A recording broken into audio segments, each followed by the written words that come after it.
Récord Guinness para el Toyota Mirai, que ha batido los 1.300 kilómetros de recorrido con un solo depósito. Esto no es más que el ejemplo de cómo la innovación nos lleva cada día un poco más lejos. Hoy hablaremos sobre la innovación y el desarrollo tecnológico con el Centro Nacional del Hidrógeno. Yo soy Brais Armiño. Y yo soy Javier Pollos. Bienvenidos al podcast del hidrógeno, el podcast del hidrógeno en español para España y Latinoamérica. ¡Empezamos!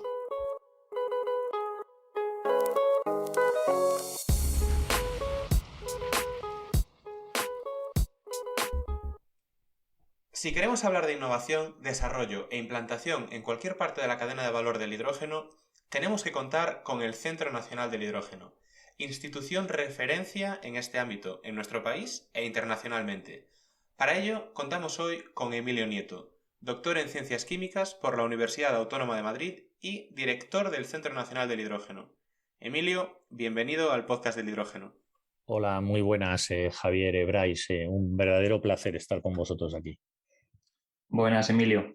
¿Podrías presentarnos tanto a ti como al Centro Nacional del Hidrógeno a aquellos pocos que nos conozcan? Pues sí, claro, por supuesto. El Centro Nacional del Hidrógeno es un consorcio público de I+D+I que surge, actualmente hay 10 consorcios. Este año se ha inaugurado uno nuevo, en donde todos tienen más o menos la misma organización. Pertenecen el 50% del centro al Ministerio de Ciencia e Innovación y luego el otro 50% en función de la comunidad autónoma en la cual se suscriba el centro, que en nuestro caso al estar en Puerto Llano, pues es la Junta de Comunidades de Castilla-La Mancha. Y son centros que, como su nombre indica, que es el Consorcio Público de I+D, pues lo que se dedican es a cubrir toda la cadena de valor de la I+D+I en una de las líneas temáticas, que en nuestro caso es el hidrógeno y las pilas de combustible. Es decir, que nosotros lo que nos dedicamos es pues, hacer toda la investigación en acompañar, digamos, un poco a esos desarrollos a lo largo de todo su recorrido para que luego realmente puedas llegar a la aplicación real, ¿no? A poder ir aumentando ese escalado de todas esas tecnologías, sea cual sea si es de producción o es con pila de combustible para transformar posteriormente, y de forma que al final pues esto llegue a ser una realidad y puedas acompañar a esas empresas en esa integración de esos sistemas al final, ¿no? Y en mi caso, bueno, pues yo tengo la suerte de ser el director del centro desde el año 2017. La verdad es que como experiencia, aparte de que a nivel laboral pues es un sector que te da muchísimas satisfacciones y ahora, como vosotros bien sabéis, pues ha puesto muy de moda. Y la verdad es que es mi primera experiencia en lo que puede ser la parte de la administración, ¿no? Hasta ahora toda mi trayectoria profesional pues ha estado siempre dedicada a la parte privada. Y pues la verdad es que a mí me gustó muchísimo cuando contactaron conmigo para ofrecerme, digamos, un poco esta oportunidad. Y la verdad es que, bueno, pues no lo pensé. La verdad es que vi el potencial clarísimo que ahora estamos metidos todos de lleno, ¿no? En intentar ayudar y apoyar en el desarrollo y despliegue de esta economía del hidrógeno. Y en eso estamos. Muy bien, tomaste una muy buena decisión aceptando el puesto. Bueno, pues Seguramente que sí. si te parece, Emilio, empezamos hablando sobre los proyectos en los que participáis, que no son pocos, ¿no? Y es que el Centro Nacional del Hidrógeno, lleva desde el año 2007 trabajando con el hidrógeno y, por tanto, habéis participado y habéis finalizado diversos proyectos. ¿Notáis diferencia, con lo que has dicho, entiendo que sí, con los proyectos anteriores con respecto a los que actualmente hay sobre la mesa? Y quizás hay más Sí. apoyo, sí, hay más apoyo quizás económico, institucional por parte de las administraciones hacia el hidrógeno, hacia esta tecnología, en el último año y medio que se ha puesto tan de moda. Sí, bueno, la verdad es que sí que es cierto que quizá en nuestro caso pues es muy fácil ver esa transición, esa evolución, ¿no? En el año 2007 cuando nosotros empezamos, que bueno, yo no formaba parte de la organización, pero bueno, sí que es cierto que miraban a todos los compañeros pues como bichos raros, ¿no? Y que me están contando estos de las batas blancas, que me están hablando del hidrógeno y esto el hidrógeno qué es y para qué vale y oye, mira, no me líes y déjame en paz, ¿no? Entonces es verdad que hubo tímidamente, acordaros, un proyecto que se llamaba el proyecto CUTE alrededor del 2010, en donde había 2 autobuses que se desarrollaron en Madrid y en Barcelona, y esos autobuses al final están guardados en unos hangares y realmente no llegaron a ver la luz nunca. Sí que se desarrollaron, realmente funcionaban porque sí que se trabajó con ellos, pero nunca teniendo en cuenta que podían dar un uso comercial, ¿no? A lo largo de los años, pues, ¿qué fue pasando? Bueno, lo primero es, evidentemente, y yo creo que es lógico de agradecer a las 2 administraciones, que en la época de la crisis de esa primera transición y luego una segunda, ¿no? Que fue del 2008 al 2012, pues ahí realmente sí que confiaron en las personas que forman parte del centro, siguieron aportando esa cantidad económica para poder seguir evolucionando el centro, y eso lo que nos ha permitido pues es el seguir ampliando ese conocimiento y esas capacidades que tenemos, pues para poder cada vez más completar, digamos, toda la cadena de valor, ¿no? Cubrir todos los famosos TRLs, los índices de madurez tecnológica, desde investigaciones muy básicas hasta investigaciones pues ya acompañando a aplicación real. Y ese es el cambio, ¿no? Ese realmente es el cambio. Quizá los proyectos anteriores eran más de I+D, más de que como mucho podías llegar a una planta piloto, y ahora sí que se ha notado un cambio de pendiente, y ahora son mucho más los proyectos que están más en aplicación práctica, con ya empresas con planteamientos pues muy retadores, en donde ya lo que se busca es aplicación final. Y entonces ahí sí que realmente pues lo que necesitas es tener esa capacitación para poder escalar y poder de alguna manera integrar ya sistemas como por ejemplo la planta de Iberdrola en Puerto Llano, con un sistema de electrólisis de 20 megavatios, ¿no? Entonces al final pues eso lo puedes hacer gracias a que pues te has tirado pues estos casi 15 años pues desarrollando un poco a las personas, a las capacidades y sobre todo el conocimiento, ¿no? Que es un poco lo que necesitas. Claro, al final, bueno, ese impasse que comentas, ¿no? Que hubo un momento en el que poder decidir si seguir confiando en vosotros o no, el seguir habiéndolo hecho, pues ha permitido que desarrolléis un conocimiento que hoy en día es de valor para toda la industria nacional y entiendo también que internacional, ¿verdad, Emilio? Vosotros colaboráis con empresas o instituciones de ámbitos fuera de España. Sí, sí, sí, evidentemente aquí es cierto que al estar localizados en España, pues es mucho más sencillo y más fácil el que los proyectos se puedan desarrollar aquí, pero sí que es cierto y daros cuenta que un poco pues el abanico tan grande de lo que puede cubrir el sector del hidrógeno y de las pilas de combustible, pues es de una amplitud tal que al final las propias empresas, aunque estén trabajando en España, pues quieren reproducir esas prácticas o esas integraciones en escala real pues en otros territorios. ¿No? Y ya no solo a nivel que estamos hablando más de TRLs muy elevados, de aplicación práctica, sino incluso bueno, pues desarrollos y colaboraciones con distintos centros tecnológicos y universidades que te están apoyando y te están complementando esas capacidades que tenemos nosotros pues a TRLs más bajitos, ¿no? y a desarrollos de I+D pues más nicho, ¿no? Más, pues oye, meterte muy de lleno en partes de los electrolizadores, en optimización de los procesos, mayores eficiencias y sobre todo buscando siempre, que es el hándicap que ahora mismo tiene la tecnología, los costes, ¿no? Intentar optimizar al máximo para que bueno, esa curva de inflexión que tenemos, que siempre estamos comparándonos con lo que actualmente es el hidrógeno gris, negro, marrón, ¿no? Sí. Que es el mayoritario, pues lógicamente pues llegar a esos costes objetivo del euro y medio, ¿no? Que al final es un poco el objetivo de todos. Yo me quedo que gracias a esa apuesta por la innovación, el conocimiento, hoy en día desde España se está exportando también conocimiento, ¿verdad? Y próximamente tecnología, esperemos. Mucho, Em, desde luego. Esas son buenas noticias.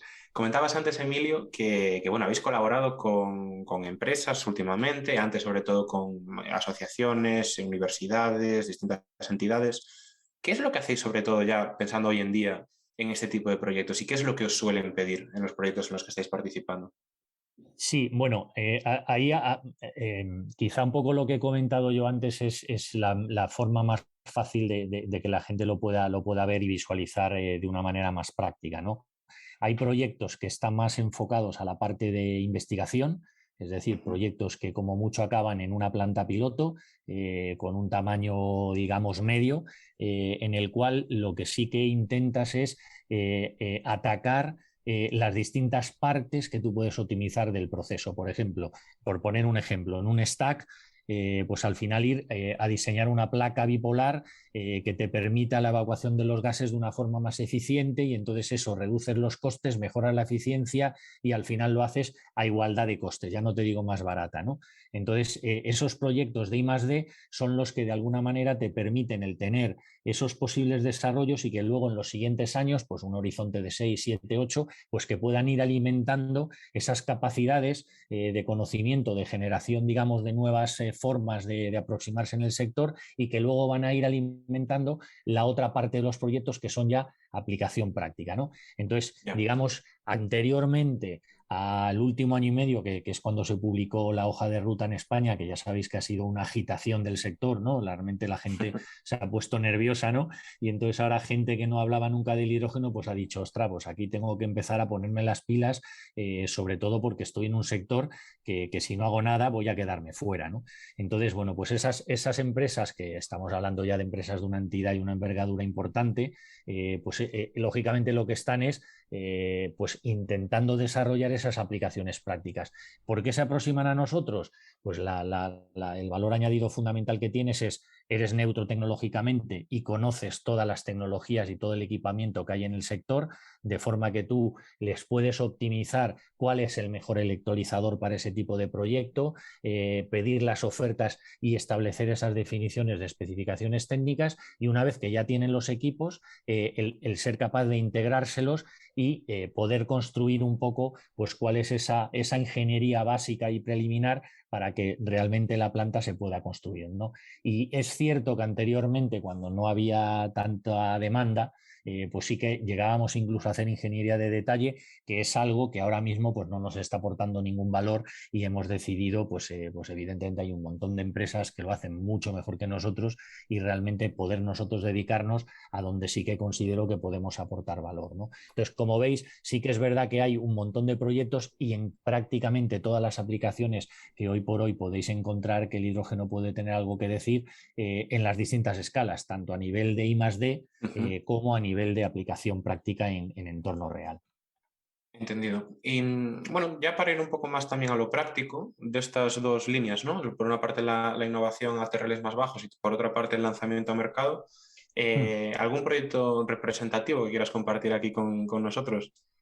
Bueno, al final hay varios, ¿no? Bueno, hemos comentado antes la planta de Puerto Llano, ¿no? De Iberdrola, que yo sí que creo que, bueno, por el momento en el que se produjo, pues yo creo que fue el primer planteamiento, digamos, a nivel nacional, con un cierto compromiso de la industria y con una colaboración público-privada ya muy palpable, ¿no? Sí. Luego, después de ese, pues han surgido pues todos los que ya sabemos, ¿no? Y al final, pues no me acuerdo cuántas manifestaciones de interés se han presentado al ministerio, pero vamos, prácticamente es un número que nos permite cubrir con mucho el objetivo que se había planteado de hoja de ruta, ¿no? Para el 2030, esos objetivos tan comprometidos que hemos definido, ¿no? Que al final no han dejado de posicionarnos a nosotros como país a niveles, por ejemplo, como Alemania o los países nórdicos, ¿no? Que vosotros que también estáis en esta guerra, pues ya sabéis que tradicionalmente, pues, oye, llevaban mucha ventaja porque llevaban mucho tiempo invirtiendo, ¿no? E investigando. Bueno, Desde pues luego. de un plumazo, pues nosotros estamos al mismo nivel y en muchos casos, como por ejemplo la capacidad de instalada de electrolizadores, pues muy por encima, ¿no? El otro día veía Bueno, un artículo que estamos por encima de los 70 gigavatios planteados, ¿no? Ahora el objetivo de todos es que realmente se puedan materializar, Que ¿no? no se quede en Y papel luego, solo. claro, claro, y que realmente yo siempre pongo el mismo ejemplo porque lo escuché el otro día en una charla, pasar del PowerPoint a lo que es la vida real, ¿no? Pues es eso, o sea, claro. realmente que no sea una idea y que realmente pues todos podamos aportar cada uno la capacidad y el conocimiento y el valor añadido y que al final se lleven a cabo, ¿no? Y Claro. luego hay algunos otros, la verdad es que distinguir unos sobre otros, pero por ejemplo yo creo que un hito importante fue el H2Ports, porque fue el primer proyecto aprobado por la Comisión Europea, que está focalizado a la utilización del hidrógeno en puertos, ¿no? Y en este caso sí que es verdad que no es el hidrógeno como combustible para lo que es el movimiento de los barcos, sino el hidrógeno para la gestión portuaria, ¿no? La gestión logística en el puerto de Valencia, en este caso, y que lo que va a permitir, pues hombre, es una actividad que es una de las más importantes en cuanto a emisiones, pues poder descarbonizarla, ¿no? Y ya no solo los beneficios laborales para la gente que está trabajando allí, sino incluso para lo que es el propio manejo de todos los equipamientos que necesitas allí, de la carga y descarga de contenedores, etcétera, ¿no? Y después hay otro que sí que me gustaría comentar, que es una aplicación que es la valorización de los residuos, ¿no? La parte más, como yo llamo, de biohidrógeno, que es un poco inertizar de alguna manera, dar una solución a residuos que son o muy costosos o muy complicados de gestionar. Entonces puedes inertizarlos a la vez que valorizar para obtener hidrógeno y ya a partir de ahí, pues o bien tener hidrógeno o biohidrógeno o incluso tenerlo como atrapamiento de posible CO2 que luego metanizas y puedes aproximar a un metano verde, ¿no? Que directamente ya sabéis que se puede inyectar a la red. Ahí sí que tenemos dos proyectos en marcha que son también una punta de lanza a nivel regional, porque ya sabéis que Castilla-La Mancha, pues hombre, tradicionalmente es una zona muy agrícola y que tiene muchos residuos y bueno, pues es un valor importante, ¿no?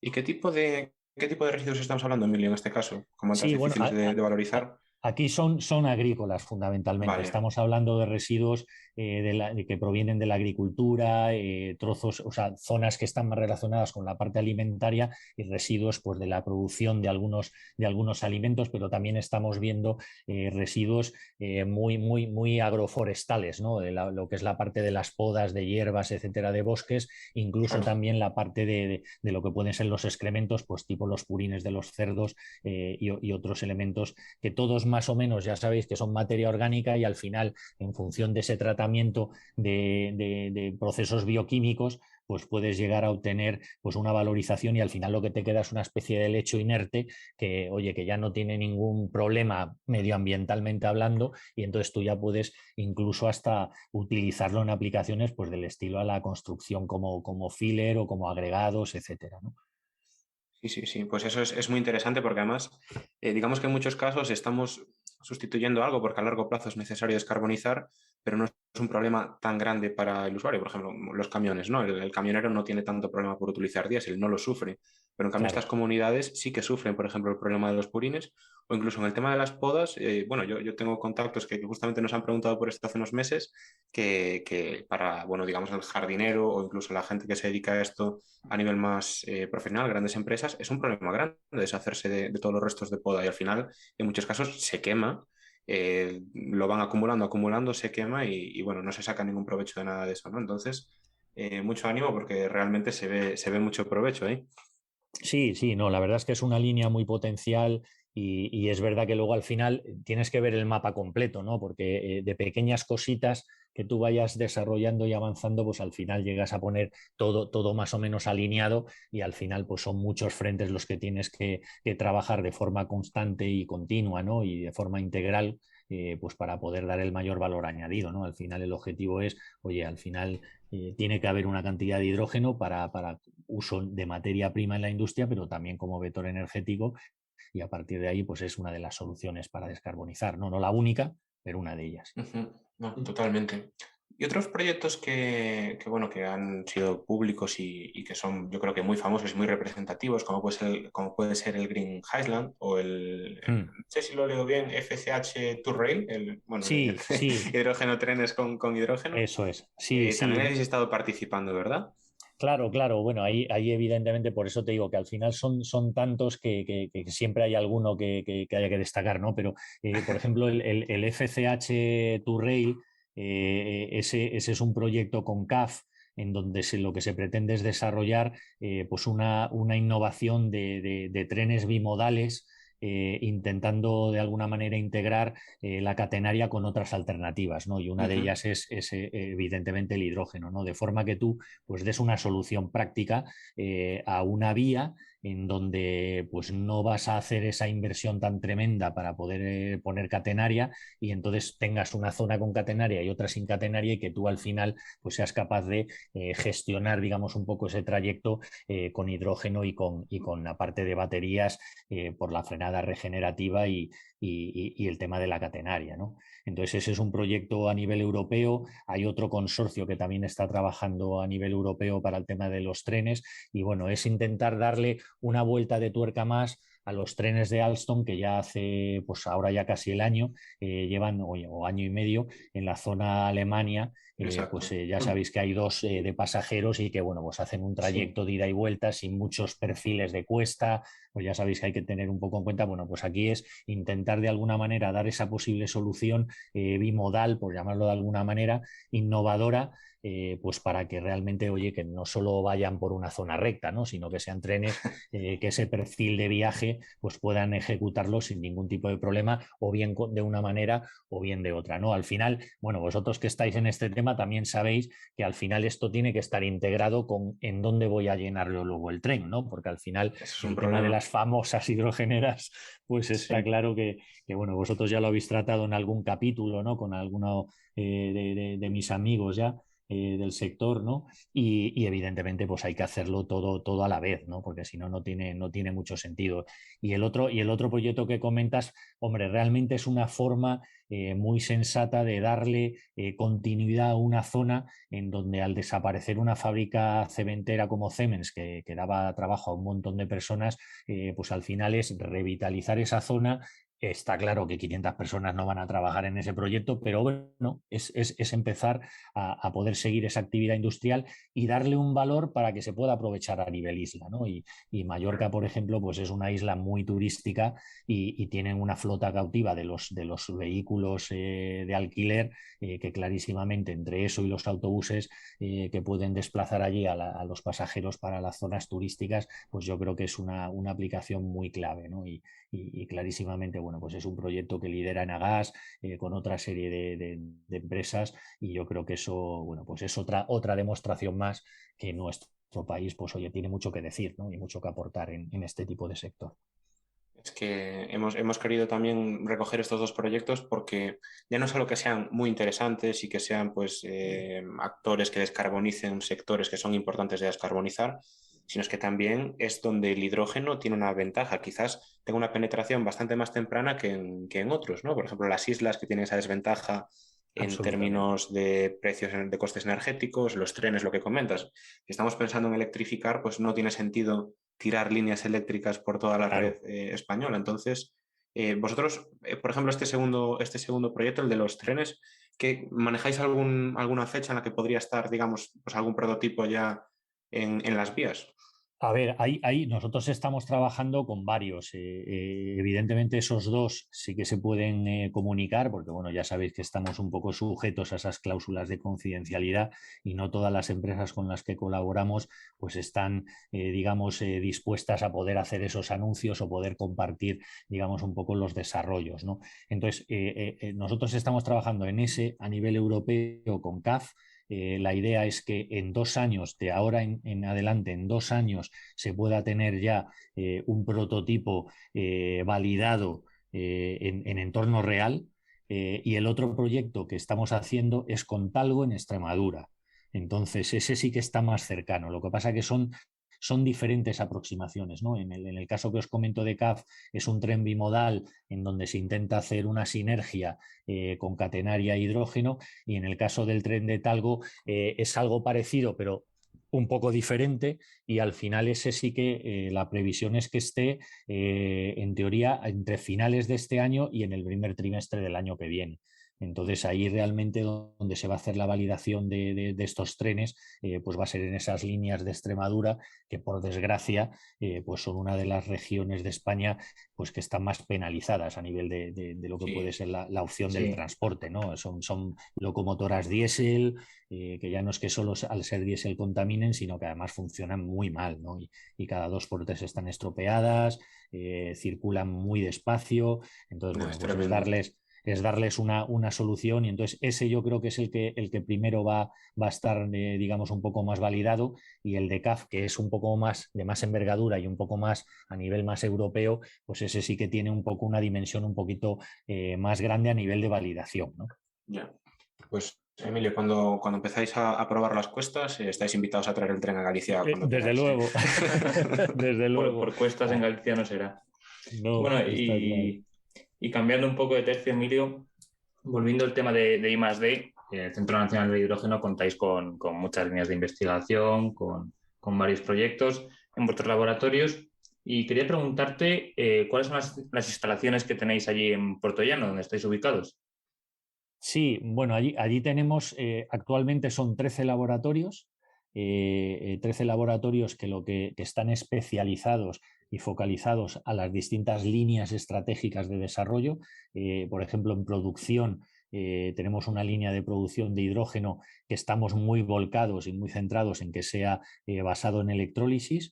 Y sobre todo en electrólisis para sacar hidrógeno verde. Eso no quiere decir que no empecemos digamos, un poco a tener esas capacidades para poder hacer esa comparativa, ¿no? Al final, el hidrógeno gris a través del reformado de gas natural, pues tienes que saber pues, qué es lo que da para poder tener eso como referencia y que sea tu baseline para que tú luego puedas intentar mejorar y optimizar los distintos parámetros, ¿no? Entonces, dentro de esas líneas de producción, pues hay laboratorios que trabajan en electrólisis alcalina, en electrólisis polimérica, y luego también en otro tipo de electrólisis, sobre todo la alta temperatura, ¿no? Cubrimos un poco todo el rango y el espectro de la baja, de la media y de la alta temperatura. Y en esos laboratorios, digamos como que tenemos dos escalas, ¿no? Laboratorio más a nivel pequeñito, a nivel de poca escala y más de investigación, y eso lo vamos escalando para tener unas instalaciones de planta piloto y luego también con equipos ya reales, que en algunos de los casos, en algún proyecto de desarrollo que tenemos,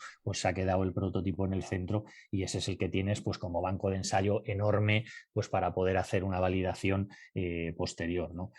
Otra de las líneas estratégicas es almacenamiento. Una vez que has producido el hidrógeno, ¿cómo lo almacenas? Tenemos 2 laboratorios que están dedicados al almacenamiento.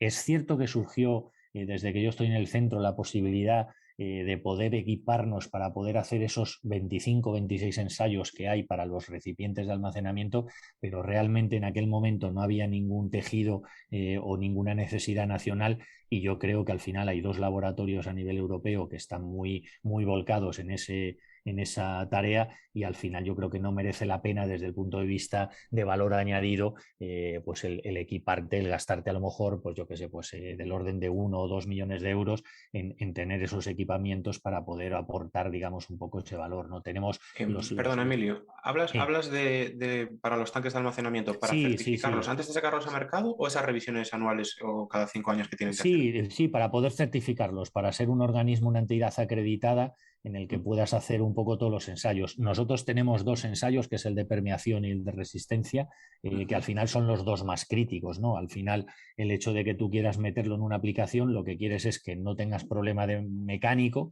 de que pueda haber algún problema y que no haya fugas. Luego Ya. lo demás, pues es verdad que son otros ensayos mucho más específicos y más concretos, ¿no? Entonces, bueno, en este caso, en esos laboratorios lo que trabajamos es un poco pues en actualizar, digamos, un poco ese comportamiento, ¿no? De esas, y las distintas formas de almacenar. Sobre todo ahora estamos muy volcados a lo que pueden ser el amoníaco, el metanol y los líquidos orgánicos, ¿no? Que son, ya sabéis, que son lo que ahora últimamente pues está permitiendo en el mismo volumen aumentar muchísimo la densidad eléctrica. Luego tenemos otros laboratorios para lo que es la parte de los Power to X, los proyectos estos con las pilas de combustible, ¿no? El volver a reconvertir ese hidrógeno a electricidad, y ahí tenemos los 2 laboratorios, tanto de óxido sólido como de PEM, ¿no?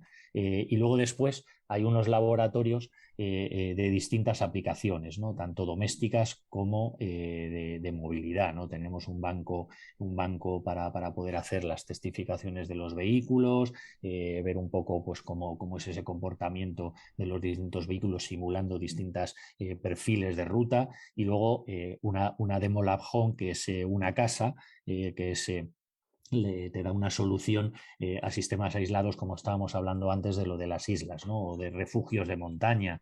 Entonces, bueno, pues ahí tenemos un poco ese laboratorio totalmente integrado, pues para poder efectivamente testar distintas partes, y ahí uno de los proyectos que estamos trabajando es en la trigeneración, ¿no? El proyecto Together, que estamos intentando utilizar geotermia, calor y frío, ¿no? Dentro de la utilización de este hidrógeno en un futuro de aplicación doméstica, que yo creo que en nuestra sociedad va a tardar.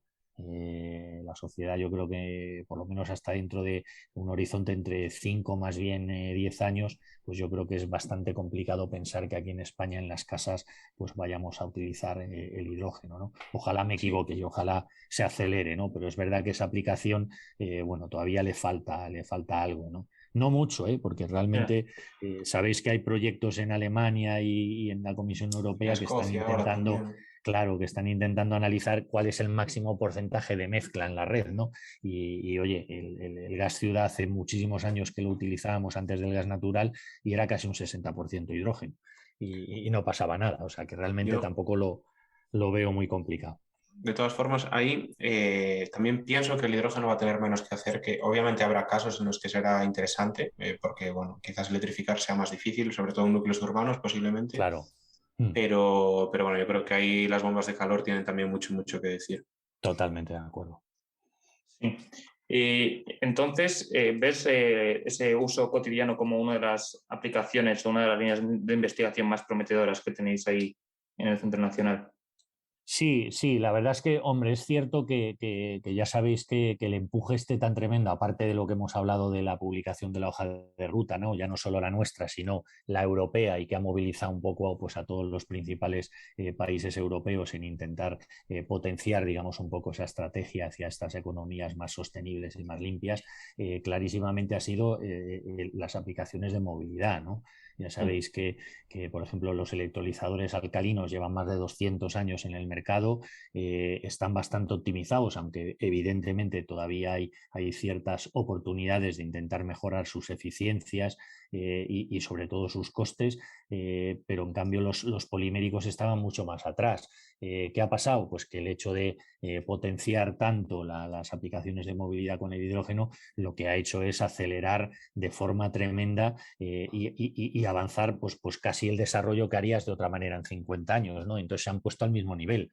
Entonces, evidentemente son equipos diferentes, más pequeños, más costosos, son más fiables a nivel de integrar con renovables para trabajar con fases de corta y arranca, ¿no?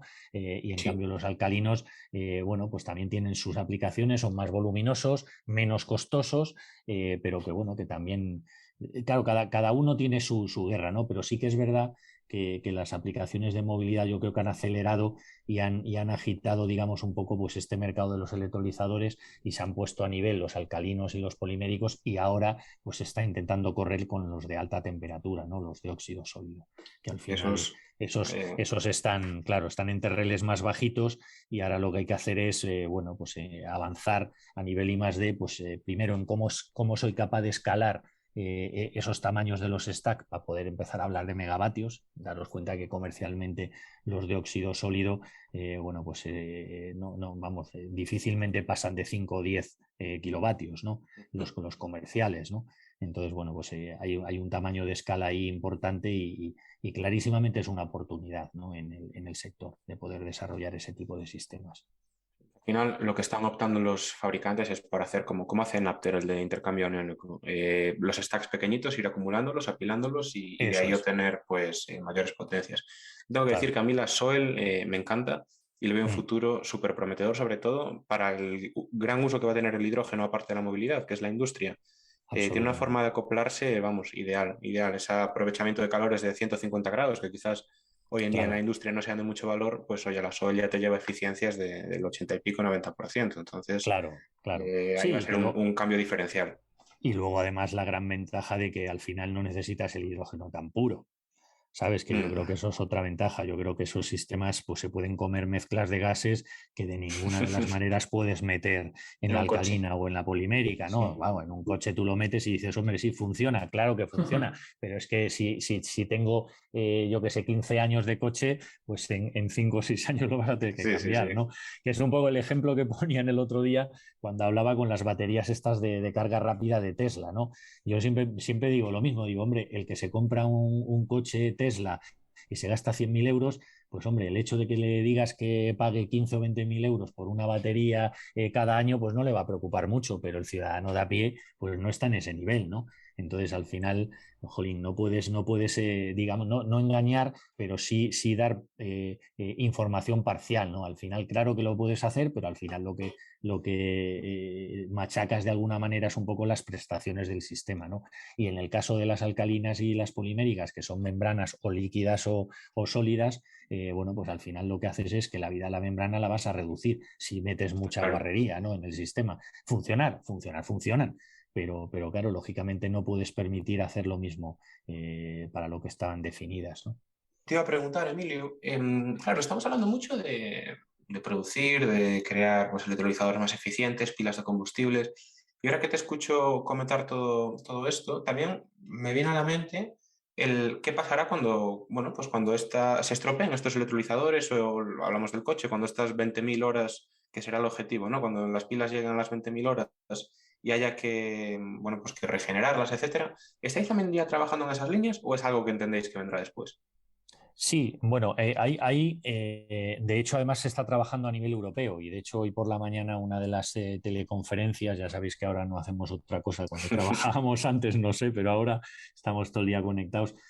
Una de las líneas estratégicas de la Comisión Europea es la famosa circularidad, ¿no? La reciclabilidad para poder cerrar el círculo, ¿no? La línea esta estratégica de economía circular y clarísimamente en lo que es el sector del hidrógeno y de las pilas de combustible pasa un poco como el de las baterías, ¿no? Estamos viendo que, oye, pues hay un montón de componentes que son tierras raras, que no existen minas en donde las tengan y por desgracia, bueno, pues los chinos están monopolizando bastante el mercado y, bueno, pues se está viendo que, por ejemplo, a nivel de litio, a nivel de neodimio, de disprosio y de todo este tipo de elementos que se utilizan en los distintos sistemas, bueno, pues que va a haber una falta, ¿no? Si realmente se Sí. cumplen todas las previsiones, pues no va a haber materia prima suficiente y entonces hay que buscar alternativas.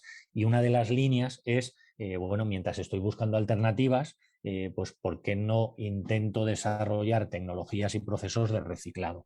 Esa es una línea estratégica que lo que os comentaba hoy por la mañana, lo que estábamos discutiendo en el Hydrogen Euro, pues es el poner topics para que se puedan empezar a plantear a partir del año 2022-23. O sea que estamos hablando Vale. ya de los que van a venir el año que viene. Entonces, es verdad que por un lado tienes un montón de compuestos químicos que sabéis que están regulados por la ECA y que se van a prohibir. Y muchos de ellos son pues, del estilo a los asbestos en construcción. No existe otra alternativa que te dé las mismas prestaciones, ¿no? Entonces son componentes fluorados, polifluorados, que son los componentes isulfonados por ejemplo, las MEAs, ¿no? Claro, la Son las membrana te iba a membranas. preguntar, ¿no? Claro, Tiene. entonces, claro, como no seamos capaces de buscar una solución y compuestos alternativos que aunque sean peores, pero sí que funcionen, los puedes funcionalizar, etcétera. Mientras tanto, lo que sí que tengo es una obligación de intentar reciclar al máximo ese componente de la MEA, ¿no? Y que pueda volver otra vez a poder reciclar en volver a fabricar membranas nuevas, ¿no? Eso se está haciendo y a nivel nacional yo creo que vamos a tener que ir en la misma línea, porque al final es cierto que hoy por hoy no existe ningún fabricante a nivel nacional que haga lo que es el stack como tal, ¿no? Realmente pues lo que haces es compras, digamos, un poco determinados componentes y los integras, pero al final da igual, porque la fábrica la tienes aquí. Con lo cual, al Sí, final, cuando tú el vehículo lo desgastes, igual que hay torres de neumáticos, pues lo que yo no me gustaría ver es torres de baterías y torres de pilas, ¿no? Y de celdas, porque al final el hecho de que se gasten no pasa nada, vienen, te cambian algunos stacks o la celda entera y ya está, pero ¿qué pasa con la vieja? ¿Sabes? claro. Entonces, al Y final sí que se ha identificado como una de las vías claves de futuro y en ellos se está trabajando. ¿Y dónde, bueno, manejáis algún número de la potencialidad en el reciclaje de, pues, vámonos a la pila de combustible, por ejemplo, qué cantidad de materiales se pueden reciclar? Creo que en las baterías el objetivo estaba en el 95%. Sí, En otras... aquí se está pensando llegar al 99%, pero hay cosas que ya están conseguidas. Por ejemplo, hay un informe muy bueno de Johnson Matthey, que es una compañía inglesa que se dedica al reciclado, y ellos, por ejemplo, compuestos plásticos, iridio y algunos metales que también se utilizan, pues prácticamente pues están en torno ya a los 98-99% y al final el salto es intentar reciclarlo todo, ¿no? Pero hay otros que todavía estás, incluso en algunos de ellos ni siquiera planteártelo, ¿no? Porque al final es cierto que hay procesos pues pirometalúrgicos, hidrometalúrgicos y una serie de tecnologías que se pueden utilizar, pero que realmente no se han utilizado nunca aplicados a este sector. Es decir, se sabe que trabajan en otros sectores y que tienen cierta sensibilidad a poder selectivamente atrapar unos elementos y otros no, pero hay que probar. ¿Sabes? Entonces, al final, realmente los proyectos no es que tengas que inventar tecnologías completamente innovadoras y nuevas, que también habrá oportunidad de que puedan salir, pero es más trabajar con las tecnologías que existen en las matrices en las cuales tú vas a tener en un futuro pues desgastadas dentro de las aplicaciones que nosotros estamos hablando ahora, ¿no? Entonces, bueno, yo sí que es verdad que el objetivo es reciclar 100%, y va a haber algunas partes en donde, bueno, pues como los famosos PFAs, ¿no? Los que os comentábamos antes de los polifluorados y sulfonados, pues esos bueno, pues va a haber que trabajar cuanto antes, ¿no? Porque yo creo que más bien pronto que tarde va a ser un elemento químico que lo va a prohibir la ECA. Sí Y entonces ahí sí que, que... eso sí que me sorprende, la verdad. Yo no sabía que las membranas, o sea, Sí, sabía el material, pero no sabía que el material fuera contaminante y que mm, estuviese bajo, bueno, bajo sí, sí, sí. supervisión, ¿no? Sí, sí, sí. Qué Ese, bueno, curioso. está considerado no cancerígeno a tope, pero bueno, con un grado de carcinogeneidad bastante importante y es una de las sustancias que se está hablando de limitar su uso y de que al menos tú tengas obligación de indicar que lo contiene el producto, ¿no? Entonces, al Ujú. final ya sabéis qué pasa. Al final es lo mismo que el tabaco, ¿no? El que tiene el vicio, pues por muchas fotos que le enseñen y que digan que le va a matar, pues al final lo sigue consumiendo, pero hay mucho porcentaje de personas que cuando lo ven, pues oye, al menos te llaman la atención y buscas otras alternativas. Claro, claro, desde luego. Y esto, bueno, se podría decir que es una línea de negocio o de investigación más a medio plazo, más a largo plazo. Eh, ¿Qué ves crítico y qué veis crítico vosotros? Dos, tres líneas para los próximos años en los que haya que avanzar ya, que sea necesario para el desarrollo del hidrógeno, para cumplir esos objetivos que buscamos. Bueno, el primer problema que tenemos es generar cuanto antes las economías de escala, ¿vale? O sea, yo creo que es verdad que no es una actividad en la que te tengas que poner a trabajar desde el punto de vista de I+D, pero sí que es verdad que apoya el hecho de que seas capaz de optimizar al máximo toda la cadena de valor de lo que puede ser la economía del hidrógeno para que las empresas de alguna manera optimicen sus cadenas de producción, en algún caso las creen, y entonces pues los precios y los costes tanto de CAPEX como de OPEX pues realmente puedas llegar a tenerlo controlado, ¿no? Y luego otra de las líneas que yo creo que es importante es la que acabamos de comentar, lo que es el tema de lo que es el reciclado, sobre todo por el tema de darle una solución a esas materias primas críticas, que evidentemente en la alta temperatura, que es la tercera línea que os iba a comentar, no es tan crítico porque ya Claro, sabéis que se utilizan menos, ¿no? sí. Pero en PEN y en alcalina, pues sí que hay que darle una solución para poder tener esa circularidad que hablábamos antes, ¿no? Y luego la tercera, que para mí es clarísima, es la de alta temperatura. O sea, yo creo que hay muchas aplicaciones que están utilizando sistemas alcalinos o poliméricos que podrían dar ese salto y ese cambio a las de alta temperatura cuando están próximos a zonas industriales en donde pues, el manejo de altas temperaturas pues no te ocasiona un problema, ¿no? Ya sabéis que entre 600 y 800 grados es como trabaja este sistema y bueno, no es tan sencillo, ¿no? Entonces eso tiene sentido cuando lo haces, por ejemplo, en el sector cerámico electrónico, en el sector de las acerías, en sectores que, por cierto, aquí en España pues, es uno de los sectores que más CO2 emiten, ¿no? Sí. Y que una de las soluciones que se está intentando encontrar es esa, ¿no? Trabajando en dos líneas, en quemar el hidrógeno, que eso a mí particularmente no me parece que es una solución de transición, pero hombre, yo creo que el esfuerzo que tenemos entre todos de tener hidrógeno verde para luego quemar, pues no me parece que es la mejor manera, sobre todo porque las partículas de nitrógeno las vas a seguir teniendo, ¿no? Entonces, lo demás lo quitas, pero el nitrógeno A menos ahí que le estará. colmemos con el oxígeno y eso es Claro, otra línea de claro. investigación porque Y eso es es algo otra complicado. guerra.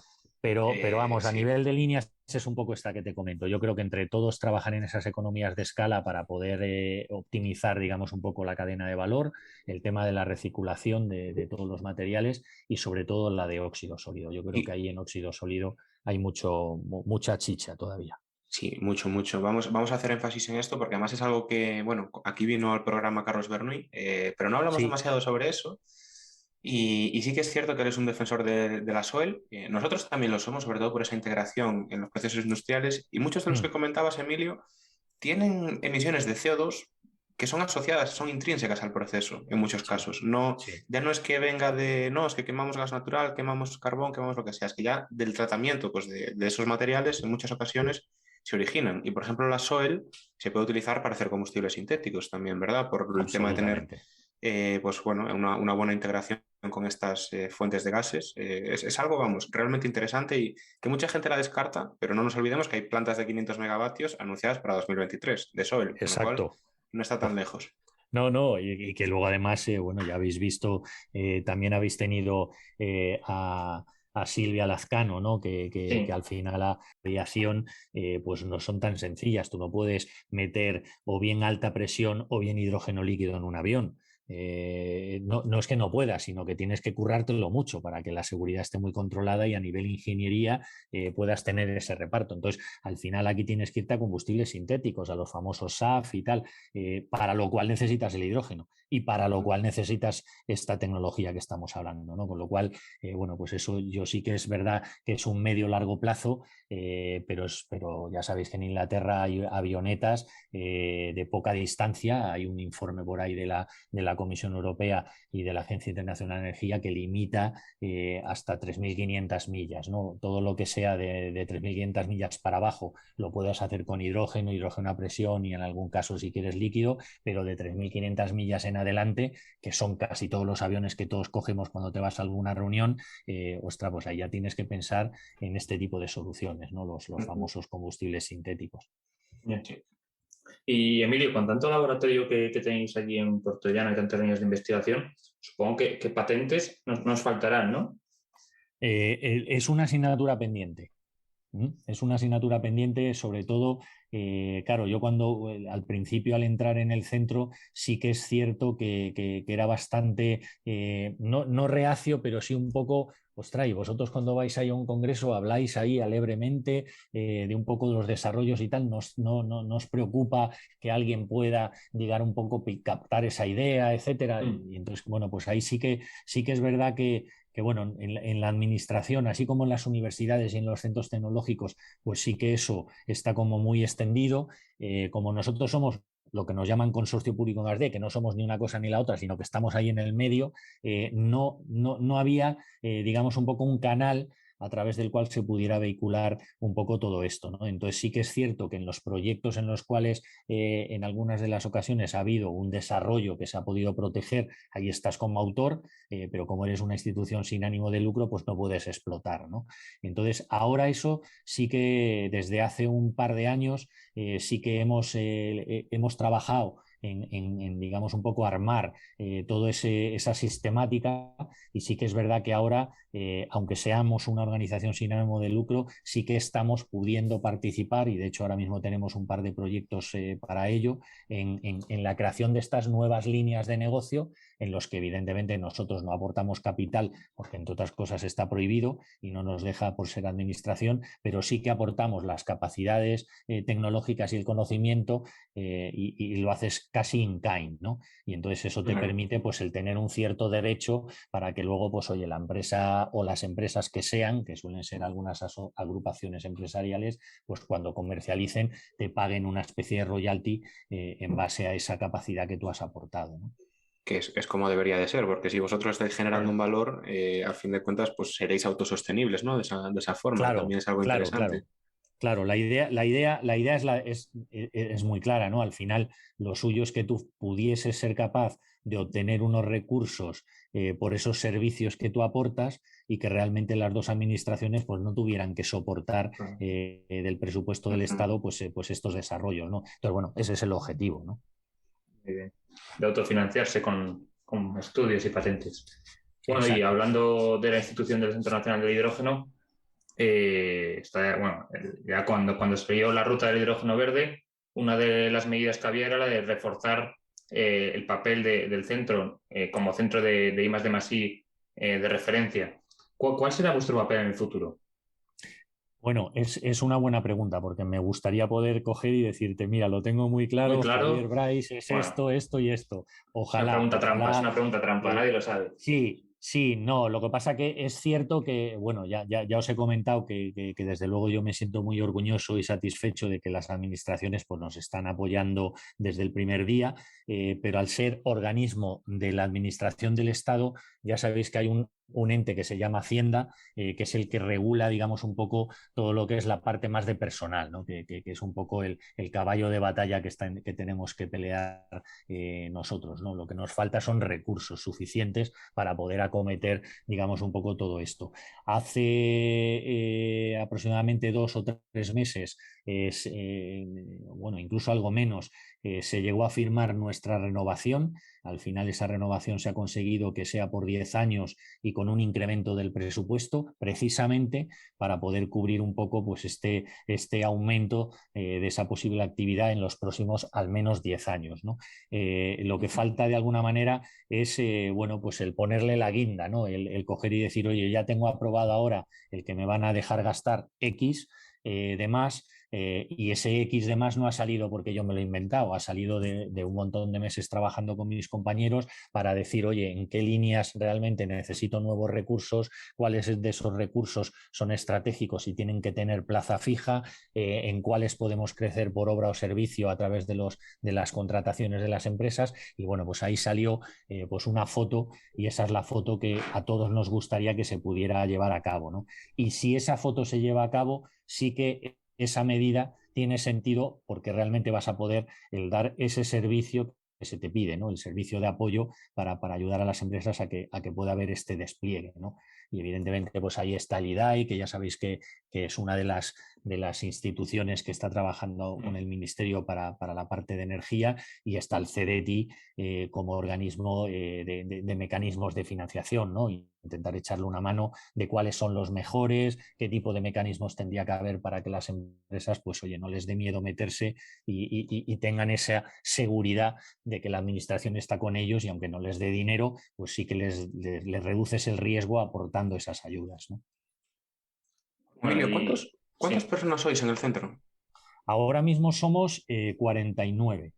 Ahora Y mismo estamos estáis 49. ampliando, bueno, aquí un poco aprovechar, ¿no? Para dar publicidad que estáis ampliando plantilla. He visto Sí, de nuevos hecho, puestos, sí, hoy de hecho hemos publicado nueve plazas nuevas, 9 justo. personas contratadas por obra o servicio en un proyecto pues muy chulo porque toca todos los palos que hemos comentado realmente. O sea, las tres líneas de desarrollo de alcalina, polimérica y de alta temperatura las va a tocar y las va a tocar incluso muy cercano a lo que puede ser desarrollo de mercado, con lo cual no te quedas solamente en intentar optimizar esos sistemas, sino en trabajar en lo que es la aplicación final, ¿no? Con el objetivo de que esta hoja de ruta nacional realmente dé como fruto el que esas capacidades que tenemos a nivel nacional, que existen y que no están explotadas, realmente salgan a la luz y podamos, pues oye, pues empezar a tener pues empresas que te desarrollen compresores, que te desarrollen enfriadores, aparte de lo que pues, puede ser la parte metalmecánica, que clarísimamente hay muchísimas, ¿no? Que lo pueden hacer, porque al final 150 hidrogeneras en el 2030 se pueden hacer, por supuesto, pero a mí no me gustaría que vinieran empresas de fuera con tecnología de fuera. Me gustaría que fueran empresas nacionales y que se aprovechase esos famosos fondos Next Generation, porque fijaros que el plan son 8.900 millones. Entonces, bueno, de ahí se va a sacar, ¿no? Pero que se empleen en eso, en generar negocio y tejido empresarial, ¿no? Aquí quedan dichas esas dos plazas que además yo creo que llegar a este minuto del podcast ya puntúa, ¿no? En la oferta. Sí, desde luego. Bueno, Emilio, ya para cerrar la ronda de preguntas, vemos muy interesante una cosa que acabamos de mencionar y es cómo hacéis para elaborar o para ayudar al gobierno, a las diferentes comunidades autónomas a establecer estas hojas de ruta. A ver, ahí realmente utilizamos un poco todo lo que hemos venido contando y desgranando a lo largo del podcast, que es un poco pues todo el conocimiento y las capacidades y sobre todo cuáles son esas capacidades en las distintas comunidades autónomas que en otro sitio no hay. Y os voy a poner un ejemplo. Galicia, Asturias, Cantabria, pues las zonas que tienen cierta costa y que tienen unos puertos y un sector marítimo potente, pues a la hora de pensar en qué sitios son los mejores para que tú puedas desarrollar la aplicación del hidrógeno en esos sectores, pues clarísimamente piensas en ellos, ¿no? Entonces, intentar de alguna manera, pues que cada comunidad autónoma, luego habrá cosas que podamos hacer todos, ¿no? Pero, por ejemplo, en Castilla-La Mancha, hombre, pues mar no tenemos. Y si yo tengo que hacer una validación de un sistema en el mar, pues o me pongo de acuerdo con los gallegos, con los asturianos o con los vascos o con quien sea, ¿no? Pero tengo que hacerlo, porque si no, o los valencianos o los andaluces, pero sí que es verdad que necesito buscar de alguna manera ese valor añadido, ¿no? Entonces, lo que intentamos es eso, ¿no? Es intentar identificar en qué zonas de la cadena de valor todavía hay hueco. Ahora mismo hay hueco en todo, porque yo no me canso de repetirlo en las distintas charlas que me invitan y que me dan la oportunidad de dar, porque no tienes que estar preocupado. O sea, es que es imposible ahora mismo el que no existen compañías que te puedan dar todo el potencial que ahora mismo hay para poner en marcha los planes de negocio. Con lo cual, alguien me dice, ¿y entonces tú ves que hay hueco para montar una fábrica de electrolizadores? Por supuesto. Digo, no te tienes que preocupar ahora, te tienes que preocupar dentro de 8 o 10 años, cuando ya hayas dado esa cobertura a todas las necesidades que hay en el mercado y entonces vengan los que llevan 8 o 9 años o 20 o 50 trabajando ahí y te van a echar del mercado, ¿no? Porque al final por estructura de costes pues no tienes mucho músculo, ¿no? Pero ahora mismo, cuantos más mejor, con lo cual, oye, pues si realmente esa es tu línea estratégica y esas son tus capacidades, monta esa parte de desarrollo y empieza, digamos, un poco a crecer y a construir. Y hay muchas oportunidades. Hemos comentado algunas, como puede ser la alta temperatura, pero el tema de compresores, el tema de enfriadores, el tema de compuestos químicos a nivel de sustitución de todos los que estamos comentando, yo creo que hay un montón de experiencia y conocimiento en España y en las distintas comunidades autónomas para poder realmente ser una potencia. Y no solo la potencia que quiere el plan de fabrico mucho hidrógeno verde y parte lo consumo, pero mucha parte lo exporto. No, ya no solo exportación, es que también tecnología. Sí. Ese es un poco el tema, que no seamos nosotros los que recibamos aquí tecnología de todo el mundo, ¿no? Y mucho énfasis en algo que también dijo la Agencia Internacional de la Energía hace poquito, que no todo es producir, también es consumir. Y ahí también hay un hueco enorme. Exacto, es que esa es la clave. Realmente un plan de negocio no se sustenta si al final solo montas plantas de producción. Al final el consumo lo tienes que reactivar y tienes que movilizarlo de la misma manera, ¿no? Hay que hacer ese binomio de producción y consumo, si no, no salen los números. Exactamente, exactamente. Pues Emilio, yo creo que ya para cerrar y también ya la última pregunta, como siempre hacemos con los invitados, pues es un poco preguntar cómo empezaste tú en el mundo del hidrógeno y sobre todo qué futuro te ves por delante, qué papel te ves desarrollando en él en los próximos años. Pues una buena pregunta futurista, ¿no? A ver, empiezo por la primera parte. Fijaros, yo cuando acabé la carrera bueno, me metí a una empresa a trabajar apoyando además la labor de los ingenieros, ¿no? Como experto químico para poder hacer procesos. Y bueno, pues ahí en ese momento yo siempre había tenido una cierta ilusión por hacer el doctorado y el doctorado lo hice en materiales electrocerámicos. en el Instituto de Cerámica y Vidrio del CSIC, y una de las aplicaciones de esos materiales electrocerámicos era las deposiciones en multicapa, que son las tecnologías que se utilizan ahora en las pilas de combustible de óxido sólido, ¿no? Con lo cual, fijaros que en el año desde el 91 al 95, que fueron los 4 años míos de doctorado que leí en el 95, pues ahí estuve desarrollando esos sistemas para la aplicación. Una de las aplicaciones era utilizar en pilas de combustible. Luego, evidentemente, mi tarea o mi trayectoria profesional pues me fue derivando a distintos sectores, ¿no?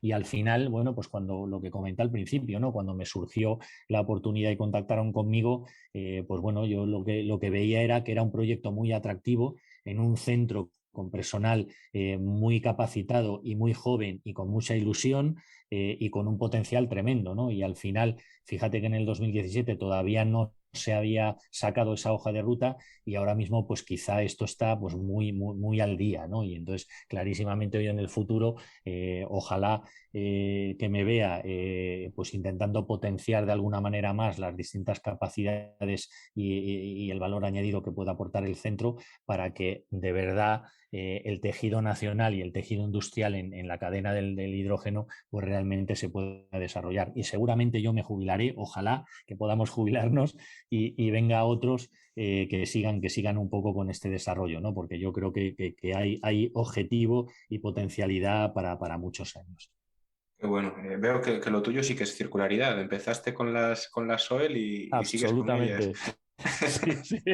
Eso sí Desde que luego. está mejor que la hoja de ruta. Bueno, pues Desde nada, luego. llegados a este punto, agradecerte un montón, Emilio, que hayas estado aquí con nosotros hoy, compartiendo todo el conocimiento que tienes y que tenéis en el Centro Nacional del Hidrógeno. La verdad que bueno, sobra decirlo, pero sois una referencia, yo creo que tanto en España como a nivel mundial, y un orgullo también para nosotros, porque a fin de cuentas, vamos, sois la punta de lanza del hidrógeno y vamos, un ejemplo a seguir también. Así que muchas gracias por dedicarnos tu tiempo hoy. Pues muchísimas gracias a los dos, y hombre, me gustaría aprovechar pues para felicitaros, ¿no? Yo creo que una de las labores, y de hecho, fijaros, hace poco tuve una charla y se vio clarísimamente que tenemos mucha tarea en lo que es la comunicación, ¿no? El intentar transferir todas estas cosas a la sociedad, y vosotros con este podcast creo que, bueno, no hace falta que os diga que el éxito lo tenéis ahí, porque no hay que ver más que el número de seguidores que tenéis, pero bueno, yo soy un usuario habitual de cada vez que hacéis un nuevo podcast, y no me lo pierdo, y espero que el resto de las personas pues lo valoren en la misma medida, con lo cual enhorabuena y felicitaros por ello también. Muchas gracias, Emilio. Gracias, Emilio. Hasta luego. Hasta luego. Un abrazo, chao. Y hasta aquí ha llegado el episodio de hoy, en el que hemos podido contar con el Centro Nacional del Hidrógeno, liderado por Emilio Nieto. Ha sido un placer que nos cuente todos los datos, todos los proyectos, todas las líneas de investigación en las que están trabajando. Y bueno, aprovechar también para suscribir y apoyar las palabras de Emilio al final, y animaros a participar en los múltiples webinars y canales de difusión del hidrógeno que existen. Uno de ellos, por ejemplo, es la economía circular del hidrógeno, la gran oportunidad, que se celebrará el día 7 de noviembre y seguro que es muy interesante. Sí, yo creo que también podemos aprovechar para poner el link en la descripción del programa y que así sea más fácil para todos el registrarse. Esperemos que os haya gustado el episodio y que nos acompañéis durante los próximos podcasts, ya que es mucho lo que tenemos y queremos contar. Dadle a like y suscribiros para ayudar a que este podcast crezca. Todas vuestras aportaciones serán bien recibidas en el correo elpodcastdelhidrógeno@gmail.com o en los comentarios de las principales plataformas. Un abrazo grande y hasta la próxima semana.